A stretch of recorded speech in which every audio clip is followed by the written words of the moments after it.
Okay, let's start talking about this acoustic tour. What countries will it include, and how long have you been around? It's a very small tour. It was just Sweden and here in England. So, Okay. Yeah, so Okay. then I head back home in a Oh, couple wow. of days. And of course, I'm going to be Are watching you the attending? festival. Oh, you're attending festival. I'll be attending today Wow. and tomorrow, and then I head back to London on Sunday. Okay. And back to California on Monday. Wow.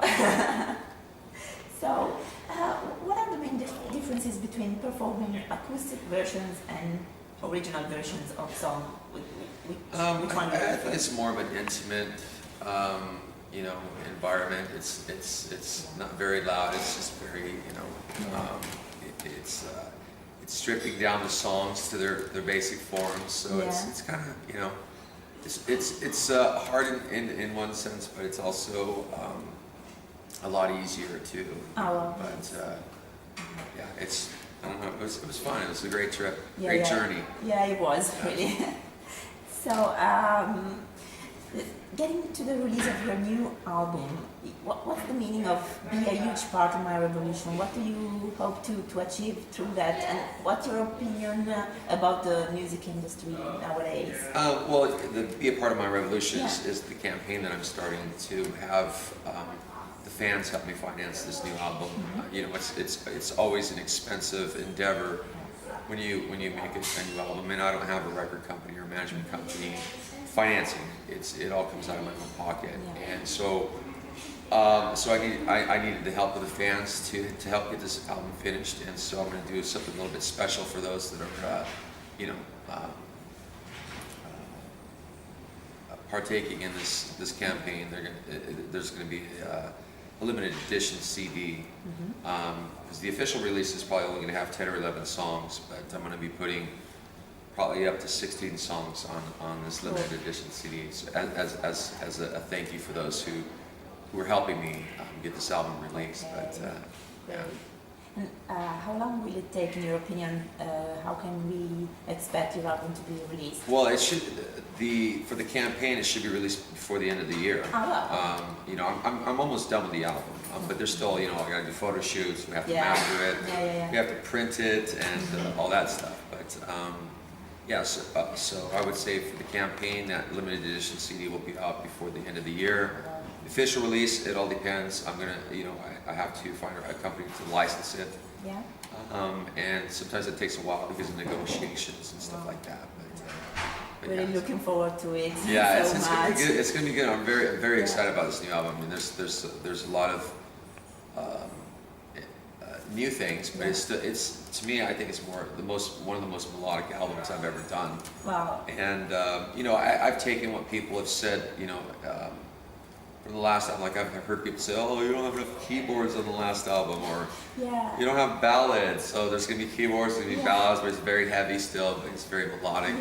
I'm trying to please everybody. Indeed, my next question just was on the Living Out Loud that has been released in 2009, and I just wanted to know, how do you consider that album now after 4 years?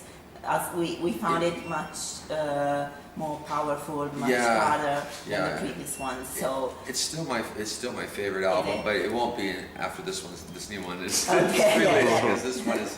I wouldn't release an album if I didn't feel it was better than my previous one. Of course, everybody's going to have their own opinion, but as far as I'm concerned, this new album blows away Living Out Loud. Okay. And as a matter of fact, we love all your albums very much. And can you tell us something about the recording of Shine On and Made in California? Oh, it was so long ago. I know, but those are. Well, Shine On was actually recorded differently, because I nowadays we have digital audio, and you can do a lot more. Like, for example, I do a lot of background vocal tracks. So as far as Shine On, I remember because I have to sing each chorus, like 100 and something times. I blew out my voice during that session for Shine On. But Made in California, since it was digital audio, I just had to sing the choruses once, and then I just copy and paste Yeah. them. Yeah. So I saved my voice, Yes, but yeah, technology has come a long way, and it's almost a night and day difference as far as the production as well. And the more I make albums, the better I get at producing them, and I guess they sound better Yeah, too. of course. And what's your opinion about melodic rock fans in general? And although it isn't a musical genre that sells millions of copies, Right. except some rare cases, it's got a large number of well-prepared hardcore followers. So They do, and this weekend is proof of Yeah, that. yeah, I mean, yeah. there's people from Totally. all over the world that congregate in Nottingham Yeah. for Firefest, Yeah. and that to me is it's just unbelievable to witness that, because you don't really see that too often. And so as far as melodic rock fans, I think they're the best out there. They're ones that you can always count on, and Yeah. always count on being there. And they're very, like you said, they're very hardcore, yeah. and they're always, and that's why I make music, is for those fans, because why else would I make music? I don't like coming into Heathrow Airport and dragging my luggage around and for nothing. Yeah. It's for the fans, and as long as they're there, I think I'm always going to continue making music, because again, that's what I make music for, is the fans. Amazing. So, getting back to the beginning of your career, you started very early, at 12, I think, or so. Yeah. And you didn't take any classes. You were a self-taught musician. So I didn't manage to do it. Can you tell us something about those times? I just fell in love with the guitar. My parents bought me my first guitar on my 12th birthday. I mean, it was love at first sight, and I didn't want to do anything else. And it even affected my schoolwork, because when I get out of school and come home, I didn't do my homework. I just picked up my guitar and just started playing it. And I didn't take lessons per se, but I had people teach me a couple chords or something like that.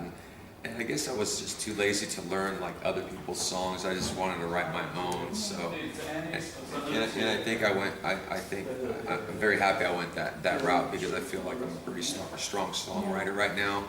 And that's because I didn't bother, sitting there going, I wanted to write songs. So I think we're there almost. One last question. No problem.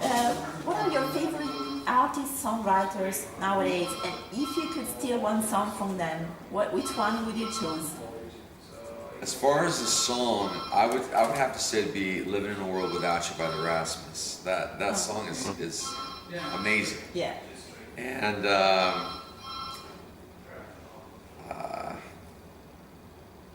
can you repeat the question again? I lost my train of What's your thought. favorite contemporary artist or songwriter? Oh, my favorite contemporary artists and songwriters. I would say Max Martin would probably have to be the top of the modern songwriters, but of course Mutt Lange and Desmond Child, and, John Bon Jovi, Richie Sambora. I mean, there's so many greats out there. But as far, Max Martin just blows my mind with. I mean, it's not melodic rock, but he has a great sense of melody, and he can really bring you in with his productions and stuff. And it's pretty amazing. And is there one of your songs that you would like to be performed by someone else?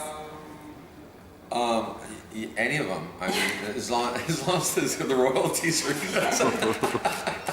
I'm not picking. They can pick anyone they want. Okay, that was it. Okay. Thanks so much for everything. That was very quick. Yeah, it was. So, again. Thank you. I appreciate your support, and hello, Rock Rebel Magazine. Thank you very much for your support, and thanks for supporting rock and roll music. Peace and love.